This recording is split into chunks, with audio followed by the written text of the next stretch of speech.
జరగబోయే సార్వత్రిక ఎన్నికల్లో టీడీపీ గెలుపు తథ్యమని టీడీపీ పొలిట్ బ్యూరో సభ్యుడు శ్రీనివాసులు రెడ్డి, టీడీపీ అసెంబ్లీ అభ్యర్థి మాధవిరెడ్డిలు పేర్కొన్నారు.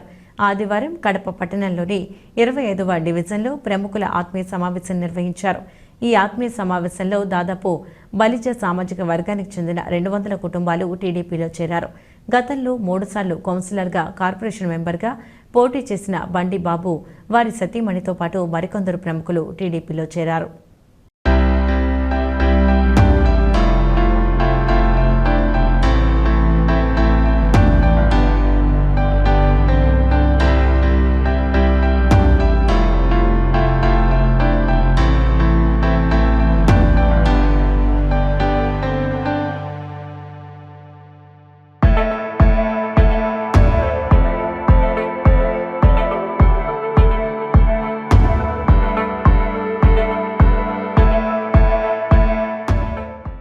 చేసుకుంటే మాత్రం నాకు ఇమీడియట్గా అనౌన్స్ అయింది, నేను వెళ్ళి పని చేసుకోవాలని చెప్పాను.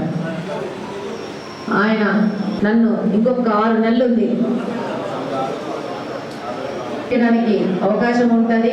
మీరే చెప్తున్నారు కడప నియోజకవర్గంలో తెలుగుదేశం పార్టీకి మద్దతుగా బండి బాబు గారు 3 సార్లు కౌన్సిలరు, కార్పొరేటర్గా పోటీ చేశాడు. వారి సతీమణి కోఆప్షన్ మెంబరు, అదేవిధంగా సత్య గారు సీనియర్ నాయకుడు, ఆయన కూడా కార్పొరేటర్గా పోటీ చేసి గతంలో ఓడిపోయాడు. వాళ్ళందరూ కూడా చలపతి, వాళ్ళందరూ కూడా తెలుగుదేశం పార్టీలో ఈరోజు ముఖ్యంగా బలిజ సామాజిక వర్గం నాయకులందరూ కూడా తెలుగుదేశం పార్టీలో చేరుతుందని స్వాగతిస్తున్నాం. దాదాపు వాళ్ళంతా కూడా ఒక 200 కుటుంబాలు పైగా చేరారు. తెలుగుదేశం పార్టీ, జనసేన, బీజేపీ కలయికతో రాష్ట్రంలో తెలుగుదేశం ప్రభంజనం వీస్తూ ఉంది. కాబోయే ముఖ్యమంత్రి చంద్రబాబు నాయుడు అనే అభిప్రాయం ప్రజల్లో వ్యక్తమవుతానని చూస్తున్నాం. ప్రభుత్వ వ్యతిరేకత, కడప జిల్లాకు జగన్మోహన్ రెడ్డి గారు ఎన్నికల్లో చెప్పిన ఏ హామీ కూడా నిలబెట్టలేదు, ఏ ఒక్క ప్రాజెక్టు పూర్తి చేయలేదు. ఏవైతే జీవోలు ఇచ్చి శాంక్షన్లు చేశాడో ఆ మౌలిక సదుపాయాలు కానీ, స్టీల్ ఫ్యాక్టరీ కానీ, చెన్నూరు షుగర్ ఫ్యాక్టరీ కానీ, ప్రొద్దుటూరులో ఉన్న పాల ఫ్యాక్టరీ కానీ ఓపెన్ చేస్తానని చెప్పాడు.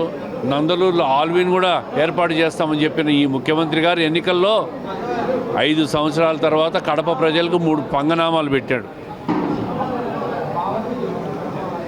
ఏదో వాళ్ళ తండ్రి రాజశేఖర రెడ్డి గారిని చూసి ఒక ఛాన్స్ ఇస్తే కడప ప్రజలందరినీ కూడా పూర్తిగా మోసం చేసి నట్టేట ముంచాడు. స్థానిక శాసనసభ్యుడైతే అంజద్ బాషా గారు పూర్తిగా అవినీతిలో కూరుకుపోయినాడు, అరాచకాన్ని చేస్తున్నాడు. ప్రజలను ప్రశ్నిస్తే అధికార మదంతో, అవినీతి సంపాదనతో కేసులు పెట్టాలని ప్రయత్నం చేస్తూ ఉన్నాడు. ఈయనను ప్రజలు కడప నగరంలో ఇంటికి పంపించి తెలుగుదేశం పార్టీ అభ్యర్థి మాధవి గారిని గెలిపించడం ఖాయం. కడప జిల్లాలో మెజారిటీ స్థానాలు ఈసారి 20 సంవత్సరాల తర్వాత తెలుగుదేశం పార్టీ ఖచ్చితంగా కైవసం చేసుకోవడం ఖాయం. వైసీపీ పార్టీ ఈరోజు కడప జిల్లాలో ఖాళీగా అయిపోతుంది. నియోజకవర్గంలో ఐఎంఈ హాల్లో గౌరవనీయులు బండి బాబు, సత్య, చలపతి, ఇంకా బలిజ సామాజిక వర్గం వాళ్ళు, మైనార్టీ నాయకులు పార్టీలో చేరడం జరిగింది. అయితే ఇదొక శుభ పరిణామం.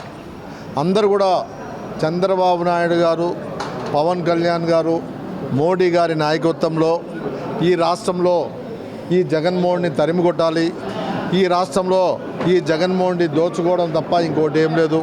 వ్యవస్థల్ని కూడా నాశనం చేశాడు.